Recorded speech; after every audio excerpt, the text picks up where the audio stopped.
Crazy!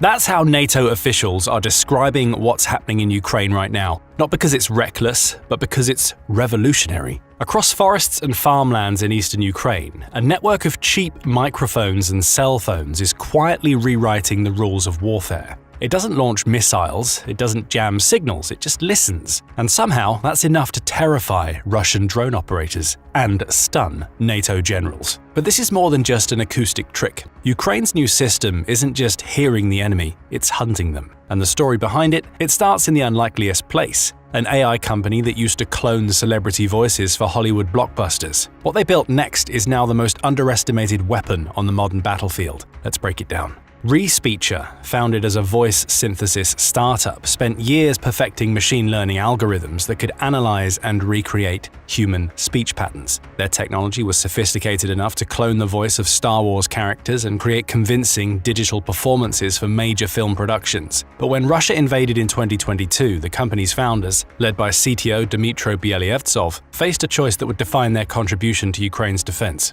The pivot from entertainment to defense wasn't immediately obvious. Voice cloning and missile detection might seem worlds apart, but they share a crucial, common foundation. They both require sophisticated audio signal processing and pattern recognition through machine learning. The same algorithms that could distinguish between different human voices could potentially be trained to identify the unique acoustic signatures of incoming threats. Working with Pavlo Tsiupka from i3 Engineering and Marian Solim from Ukraine's 125th Territorial Defense Brigade, the Respeecher team began developing what will become known as zvuk, the Ukrainian word for sound. The challenge was to create a system that could reliably detect and identify Russian missiles and drones from the overwhelming background noise of everyday life. The machine learning models had to distinguish missile engines from an audio landscape that included wind, road noise, flies, and other insects, engineers' voices, cows mooing, chainsaws cutting wood, or anything else that makes sound in the Ukrainian countryside. The actual military equipment signatures that the system would be trained to detect represented just 0.1% of the source information. Initially, the system had a roughly 50% accuracy rate, essentially a coin flip.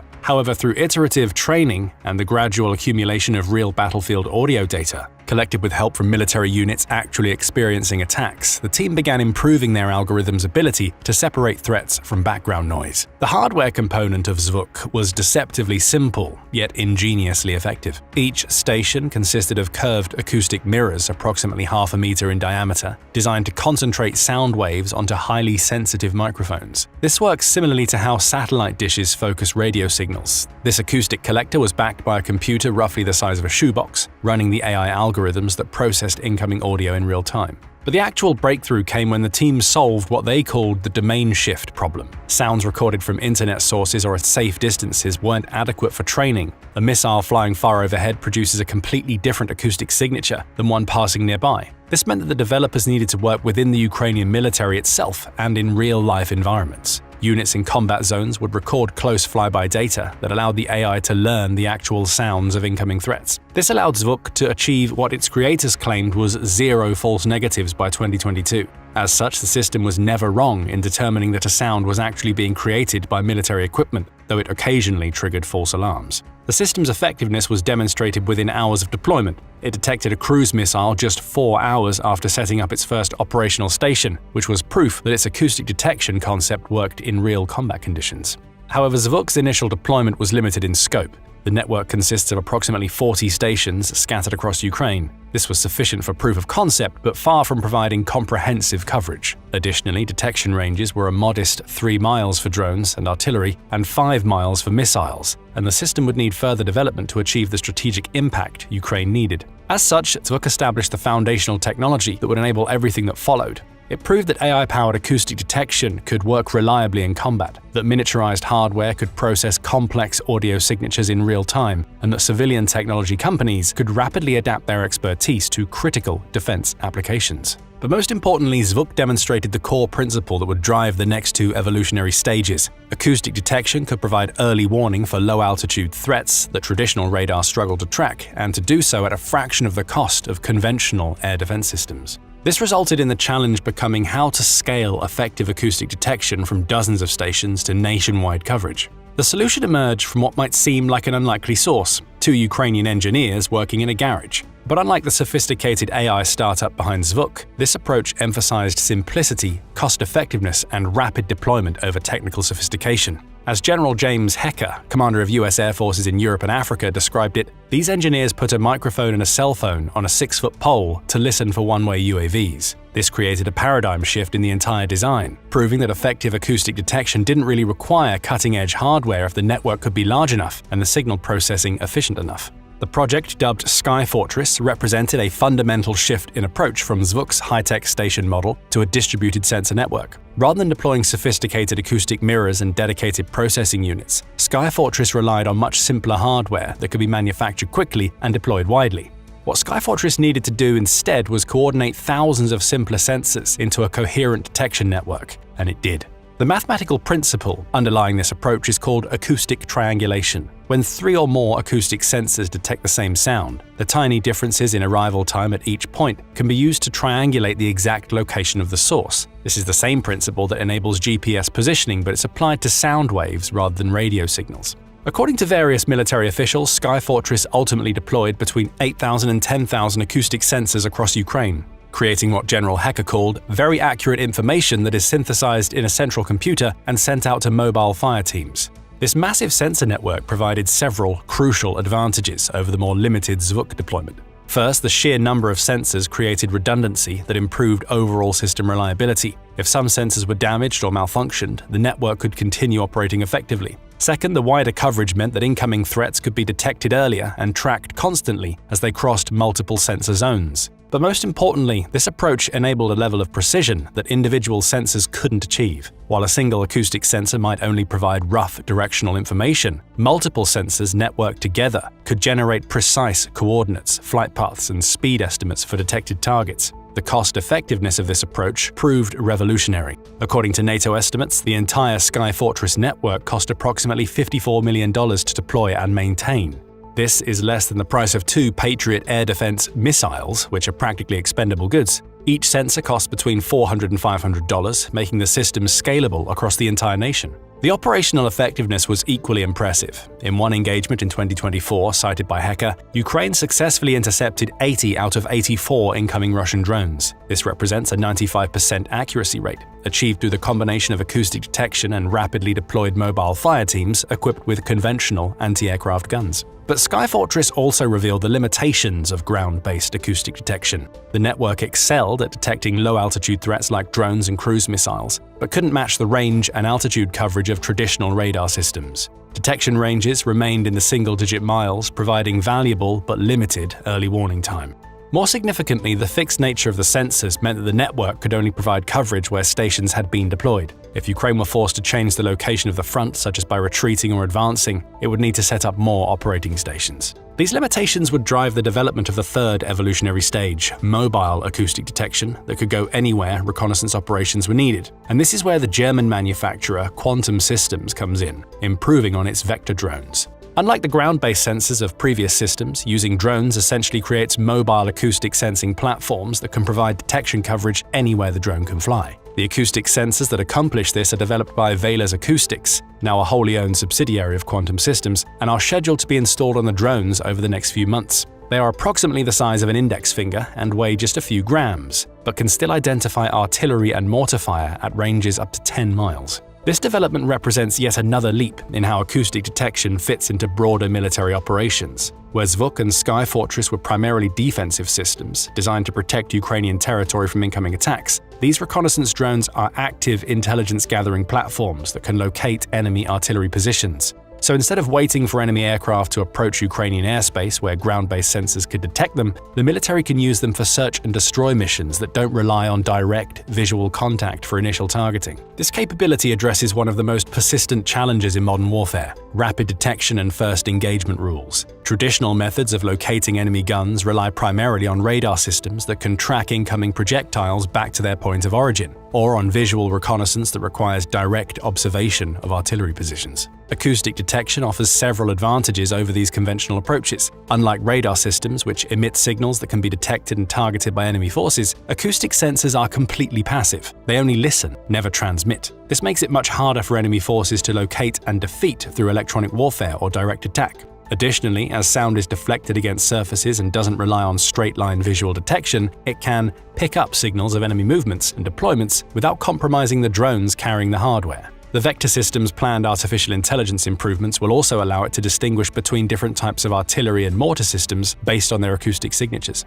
This capability could provide intelligence value that goes far beyond simple position detection. By identifying the specific types of weapons being used, military planners could gain insights into enemy unit compositions, logistical capabilities, and operational intentions. A drone that can distinguish between standard artillery and advanced rocket systems, for example, provides much more actionable intelligence than one that can only report gunfire detected. Furthermore, the system is designed to automatically orient the drone's optical sensors toward detected gunfire, enabling immediate visual confirmation and detailed reconnaissance of identified targets. This autonomous response capability addresses another practical limitation that constrained earlier acoustic detection systems: the time lag between detection and response. With Zvuk and Sky Fortress, acoustic detection could alert human operators to incoming threats, but those operators then had to manually direct defensive responses. The vector system aims to eliminate much of this delay by automatically guiding the drone to achieve a real-time visual link. One of the main ways that Ukraine could leverage this is to become even more effective against Russian artillery systems, as that's the area where Russia has had a significant numerical advantage since day one. Traditional counter-battery operations require complex coordination between radar systems, communications networks, and artillery units to detect enemy fire and respond quickly enough to engage mobile targets before they can relocate. The new vector drones could potentially compress this entire cycle. A single drone could detect enemy artillery through acoustic sensors, visually confirm the target through its optical systems, and immediately transmit precise coordinates to friendly artillery or air assets for rapid engagement. And there's yet another aspect of using drones that surpasses what Sky Fortress could ever hope to achieve: mobility. Vector-equipped drones can provide acoustic detection anywhere they can fly, including deep reconnaissance missions into enemy territory. On the other hand, land-based station systems are pretty much limited to working for defense. This could feasibly transform acoustic detection from a primarily defensive technology into an active intelligence-gathering tool that supports offensive operations. Of course, the drones aren't without their faults. They still have very limited detection ranges compared to radar systems. Additionally, the drone itself is reconnaissance only, having no offensive armaments by itself or ways to work in hostile weather conditions with a lot of background noise. Furthermore, as the drone still needs a network link, Russia's counter-drone tactics might become developed enough to threaten them. Quantum Systems is expecting to start improving the drones and deploying them in the summer of 2025. This is just 3 years after the initial Zvuk experiments began. It's a remarkably compressed development cycle that would have been nearly impossible under peacetime military procurement processes. However, the vector system also reveals the ongoing limitations that constrain acoustic detection technology. The 15-kilometer detection range, while impressive for such miniaturized hardware, still represents a fraction of the coverage provided by modern radar systems. The acoustic sensors also remain vulnerable to the same environmental factors, weather conditions, background noise, and deliberate countermeasures that affected earlier generations. And while the drones are technically only prototypes with limited battlefield testing results, the enthusiastic response from NATO is what matters. What NATO planners are studying is not just what Ukraine has accomplished, but how they accomplished it so quickly and cost-effectively. General Hecker's comments about being mighty impressed, and NATO Assistant Secretary General Tom Goffus calling the development crazy, reflect more than admiration for Ukrainian ingenuity. It shows that the US and the rest of Europe, with practically limitless resources compared to a war-struck Ukraine, somewhat stumbled in creating or adapting their military systems to follow the rapid leaps in technology throughout the 21st century. The cost implications alone represent a significant change in how NATO might start to plan its defensive systems and national militaries. Traditional air defense systems require enormous investments in sophisticated radars, missile systems, and command infrastructure. Ukraine's acoustic detection uses lower-cost technologies that can still provide results good enough to stymie one of the world's largest and most developed militaries outside of the NATO alliance. However, the strategic value extends beyond cost considerations. The progression from Zvuk through vector integration illustrates how technologies can evolve rapidly when driven by immediate needs rather than lengthy procurement processes. NATO's acquisition timelines range from 5 to 10 years for many critical systems. The war in Ukraine has lasted for a bit over 3 years and 4 months, and the acoustic system is on its third major iteration. How long would it have taken NATO to develop the same capability without a war taking place? And how much would it cost its nation's taxpayers? We'll leave the answers to those questions for you to ponder. The networking and data fusion capabilities demonstrated in Ukraine's systems also suggest how NATO could enhance its own integrated air defense systems. The ability to combine acoustic detection with radar, optical, and signal intelligence could improve detection reliability and reduce the vulnerability of traditional sensor systems to electronic warfare. Considering that NATO likely has significantly more powerful detection capabilities than Ukraine, it could mean a much more robust defensive system to provide an effective deterrent. Perhaps most significantly, the vector integration represents a new model for multi-domain sensor platforms that could lead to NATO overhauling its approach to surveillance and reconnaissance. The concept of mounting multiple sensor types on common platforms, optical, infrared, acoustic, and potentially others, could provide more comprehensive battlefield awareness than traditional single-sensor systems. While NATO hasn't made any claims of when it will work on adapting Ukraine's technology to its own use, it did establish the Joint Analysis, Training and Education Center, or JTEC, in Poland, jointly operated with Ukraine. JTEC's involvement in researching acoustic detection possibilities indicates that both Ukraine and NATO firmly believe that this system has practical potential in modern warfare that is yet untapped. However, no system developed by Ukraine comes without its downsides. Environmental factors, range limitations, and vulnerability to countermeasures mean that acoustic systems could end up always playing second fiddle to traditional radar-based systems.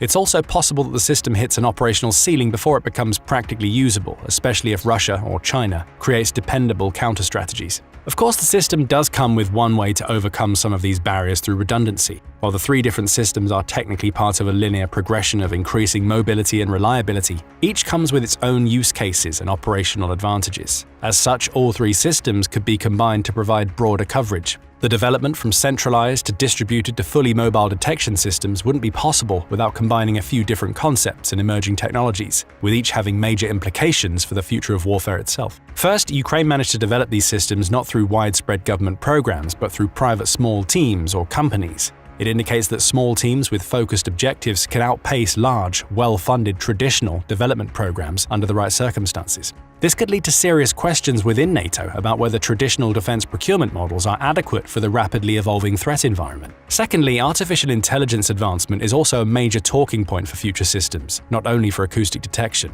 AI-enhanced drones have shown up multiple times in news reports, suggesting that artificial intelligence might replace some of the need for human operators. This could lead to widespread changes in how national militaries structure their training programs or fund specific units. If AI takes the lead in reconnaissance and surveillance, it will further decrease the manpower needs of each country. Considering that most of the Western world has had consistent difficulties in hitting their enrollment quotas, AI could help bridge that gap. Thirdly, miniaturization trends suggest that systems will continue becoming smaller, lighter, and more power efficient. This could enable integration into even smaller drone platforms or deployment of acoustic sensors on individual soldier equipment for personal area awareness. And this isn't really limited to acoustic detection. Ukraine has already managed to achieve significant results with small commercial drones for offensive missions. Shedding even a bit of weight on these lightweight systems could lead to exponential improvements in operational times. Going in another direction, a small drone that incorporates additional systems could become significantly more difficult to detect or counter through traditional means, giving it much more potential in covert operations. However, Ukraine is far from the only country to have encountered prodigious development leaps. If the technology proves as effective as current results suggest, other nations will likely develop their own acoustic detection capabilities, potentially changing the balance in various regional conflicts.